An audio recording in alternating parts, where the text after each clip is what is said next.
we had been having some challenges at camp, and we were kind of up on a hill, like looking down at our camp, like just like, wow, what are we going to do? There's some big challenges here we have.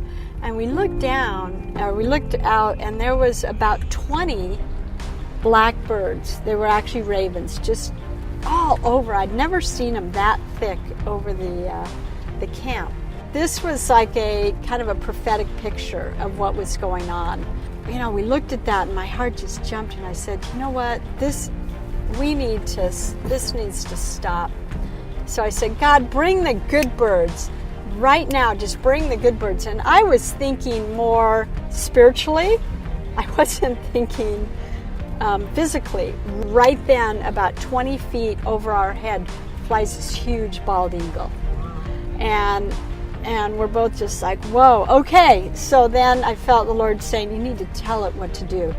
And I said, go and just dissolve any of that darkness there. Fly throughout the canyon. And so it went up. This eagle went to the top of the canyon, and it just started flying down. And then I said, do it again. Fly it again.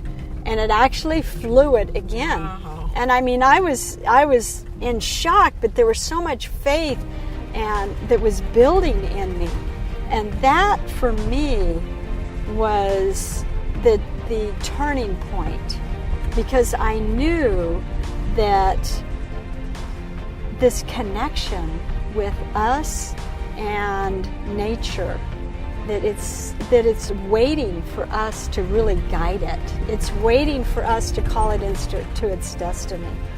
And so that was kind of the beginning of this whole venture on taking the rightful authority that God has given us over nature. Hi, welcome to Convergence. We have a special segment today. We are on location on Catalina Island, and we're with Annie MacAulay of Mountain and Sea Adventures. I want you to hear, and not just hear, but see what God is doing on this island. Annie's going to be talking about a species, how it's multiplying, reproducing. You're going to see animals maybe you've never seen before. And you're going to see how beautiful this island is. So go ahead and share this segment, like our page, like the segment, and go ahead and stick around. You might want to visit Mountain and Sea Adventures after watching this segment. Come join us.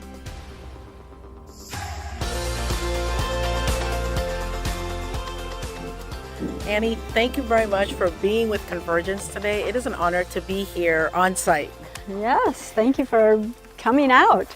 Thank you. So why don't you tell our audience, because I know they're going to want to hear, how was this birth? How did you get this mandate to heal the land with what you're doing here? Well, it's been a process of decades, actually. But in the last 10 years especially, as I've become aware of how animals and plants respond to our voice and respond to love.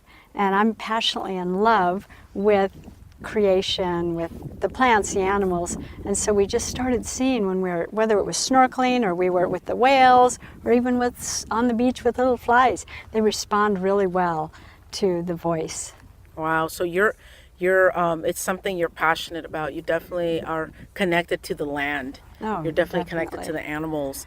And, part of what you've been walking us through, and our audience will see, is how you've been able to bring some healing to these animals. Tell us about the species that you've been able to reproduce, in a sense.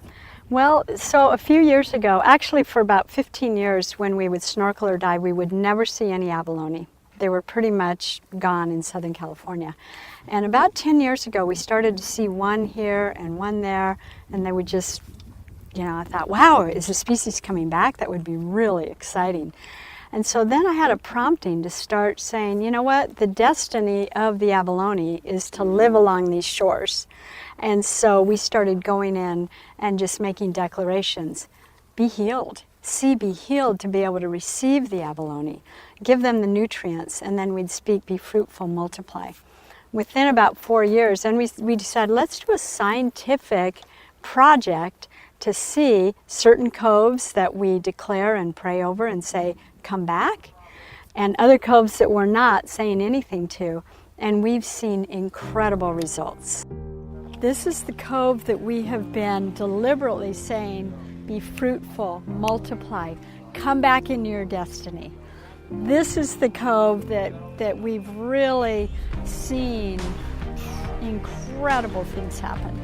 From 0 to 3 abalone at the most, to within 4 to 5 years, 120 plus abalone. This cove here, we just go out, we snorkel it, we count, and in this cove we'll see maybe, I think we've seen 2 at the most in this cove. So here you've got 120, here you've got 2. The amazing thing about this, okay, is that abalone are very, very slow growing. Wow. Okay, extremely slow growing. So for us to get a count of 120 to 130 abalone after we've only been doing this project for 4 years shows that there's also been a process of acceleration. Just something about what what we speak into, even into the land, into nature.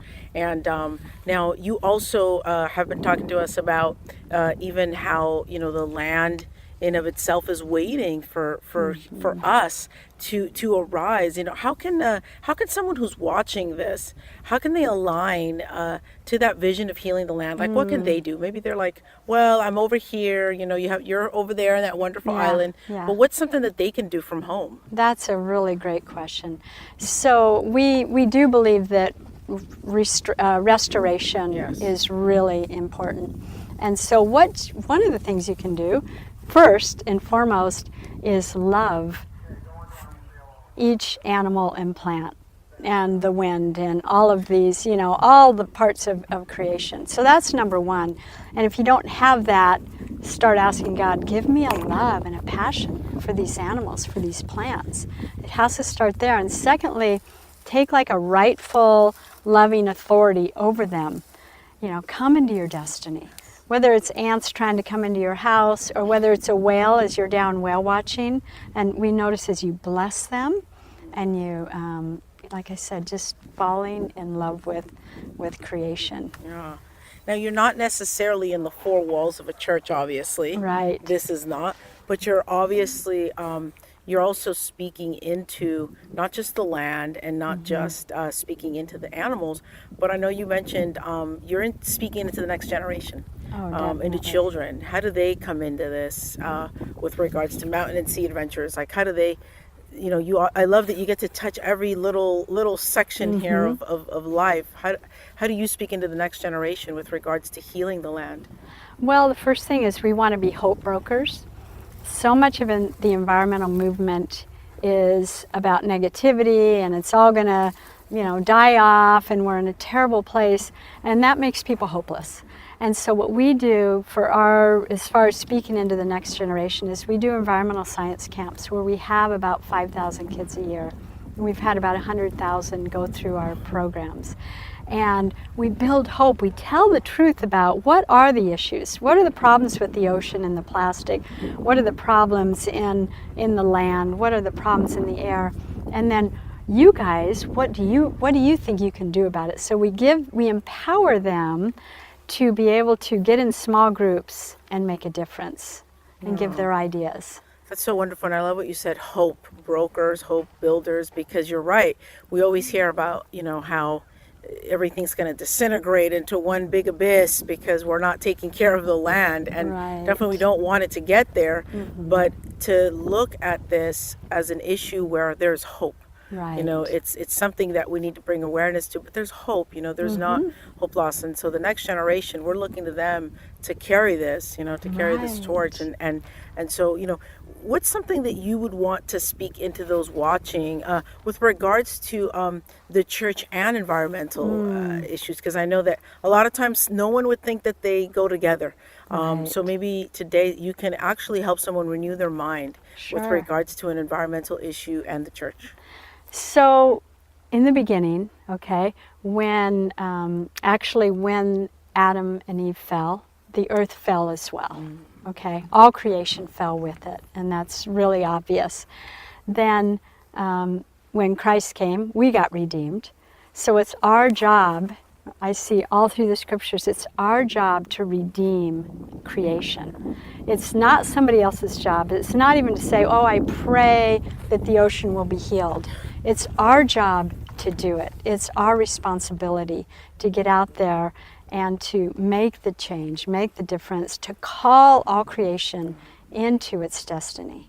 I love that. I love that. You're so right. It's our job as redeemed children because of Jesus to walk. And if he were walking the earth today, most likely, definitely, he would preach also that message about redeeming the land and taking care of the land. So, thank you for just doing what you do. I know that since we first met, that's really what drew me, is that you don't hear so many kingdom hearts that are doing this, and it's obviously a God mandate. So we definitely bless you. Thank you. And we're going to be able to through this feature just be able to see a little bit about what you are doing here, and see a little bit about the land that surrounds you, and why this is something worth saving, right? Something worth preserving and worth taking care of. So thank you very much. Spending an entire day on this beautiful island with Ani MacAulay and with Mountain and Sea Adventures pressed upon my heart how much God loves the land, the animals, and the ocean. And he wants all of us to love it as well and to preserve it. Thank you, Annie, for everything that you do, and a special mention to Mountain at Sea Adventures and YWAM Catalina Island. You're making a difference on that island, and there is a generation that is coming that are going to be reformers, not just of the kingdom of God, but they are going to love this land. You can join Annie in Heal the Land and Sea Eco Tours. Visit her website for more information. And so thank you for being with us today, and be blessed on this beautiful day.